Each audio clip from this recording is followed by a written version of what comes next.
Hello everybody, Sparkster1701 here. Today we're taking a comparison look between the original and the Siege versions of Shockwave. Immediately you can see a few differences between the two. The original one here is somewhat taller than the modern version. Of course, the modern version here has some extra armor plating on him that gives him some extra weaponry. Of course, in a little bit we'll remove all of that, and then you'll be able to see how he measures up to the original Shockwave. But at the moment, we'll just still admire the two, and just how well similarities between the two toys were done. Although, as stated earlier with the comparison on Megatron, obviously quite a few were done due to the fact of Shockwave's original mode being a gun, that things have changed. Of course, the original one is also a bit taller due to the fact of it having electronic components inside him, so that he could make annoying noises that we could aggravate our parents with until they took him away and threw us outside for the day. At any rate, as well, the original Shockwave was also rather famous and infamous in collectors' circles for being one of the most fragile toys in the entire G1 lineup, as many loose samples are quite commonly found broken. There's a link in my original review to Shockwave to an article on Transformerland that goes into full details of many of the flaws with this toy. Thankfully, however, we've not seen near as many flaws with the newer version of Shockwave, or if there are any, I've not yet read of any. And so far, my sample has been pretty well taken care of. Now, at any rate, to compare articulation between the two toys, let's take a look at the original one. The original one was articulated at the elbow, so you could bend his arms at a 90-degree angle.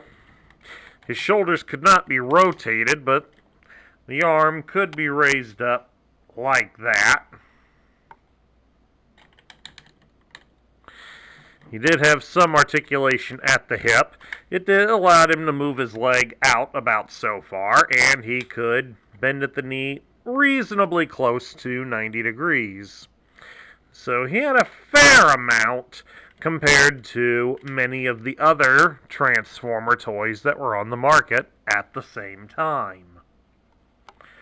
Modern Shockwave, however, takes this a little bit further. We can rotate his head to the side. It's a little difficult with this backpack unit on, but it'll be easier when that's removed. But the head can also lean side to side and look up and down. He has a joint at the shoulder. It allows his arm to be rotated. Should have done it with the other arm instead of the one with the hose. Yep, shoulder can rotate all the way around. You can bend his arms at the elbow, 90 degrees, and it does have a swivel at the bicep. These extra cannons on his shoulder armor can also be raised and lowered, but they also have it at the base of the shoulder and what would be at the elbow. And they too also have a swivel at what would be their bicep to give plenty of firepower coverage. He's got a special ability at the hip that allows him to be his hips to be twisted, like so. Again, it'd be easier without the backpack armor. His legs can be put into a full splits. You can also raise a leg up about 90 degrees, and he can bend at the knee about 90 degrees.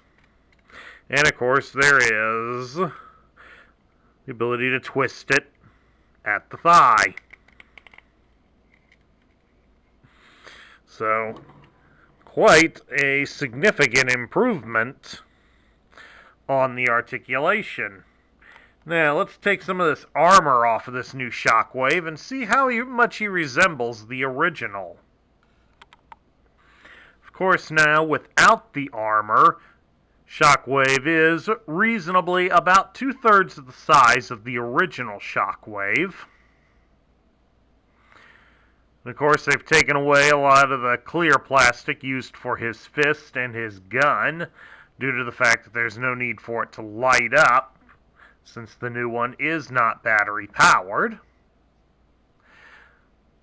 But all in all, it does look more robotic in nature than how the original one does.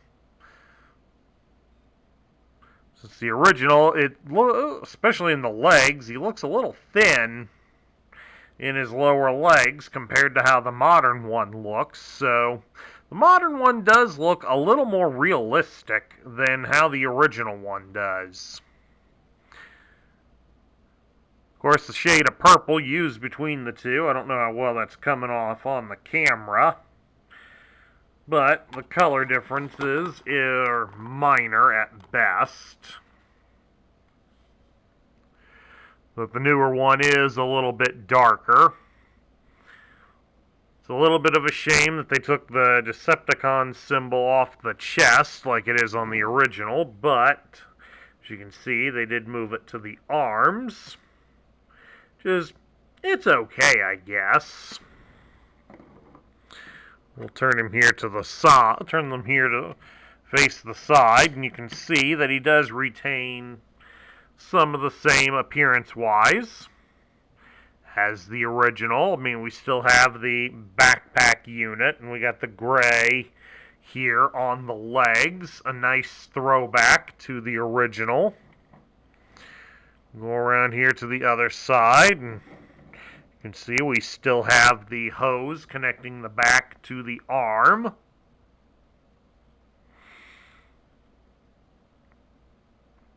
So again, all in all, a very nice improvement. Now, of course, let's turn them into their alternate modes and see how well that changed. Okay, now that they're in their alternate modes, as many of us remember, Shockwave, of course, was a laser cannon, whereas in most of the new continuities now, Shockwave is a spaceship. Of course, this is the basic version of his spaceship. The new Shockwave for the Siege line is a leader class toy, so the extra armor that not only can be applied to his robot mode, can also be applied here to his spaceship mode. First, we got complete spaceship mode. Keep forgetting to flip those out. That's better. But it does pay some homage to the laser gun, as basically it's the laser gun upside down. If we rotate it like so, display it like that next to it, and it just almost resembles it. Not perfectly, by any stretch of the imagination, but that is about what they seem to be doing with a lot of the Generation 1 toys that they're remaking now. They're eliminating their gun forms and trying to turn it into something else. As the Titans Return and Generations versions of Six-Shot have ditched the gun form in favor of calling it either a spaceship or a submarine. Oh, the times we now live in. But at any rate, it's still a nice homage to the original. I'll give it credit for that, at least. But let's get the rest of the armor on Shockwave here and see just how wicked he looks with all of it. Now, with the extra armor attached, Shockwave truly takes on the form of a very menacing starship. With all the extra armor on, he gains extra cannons, and definitely becomes an instrument of death.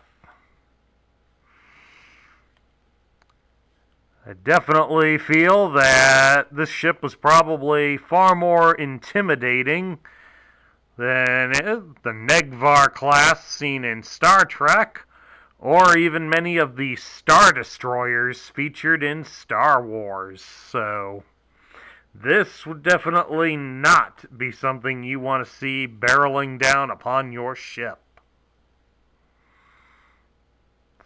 All in all, a very impressive bit of work on Hasbro and Takara's part.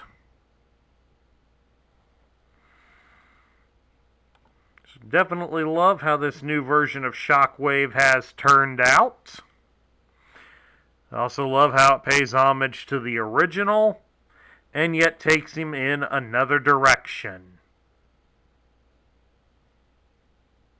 It's definitely a must-have for any fan of Shockwave. And that concludes my comparison between Shockwave G1 and the Siege versions. I hope you enjoyed it. If you liked this video, please again leave me a thumbs up here on YouTube. If you're new to my channel, please hit the subscribe button down below and join up in our ranks. Don't forget to ring the notification bell so you'll get notified when new videos get posted. And please do share your thoughts and comments about Shockwave in the comments section down below. This is Sparkster1701 saying I'll catch you all later.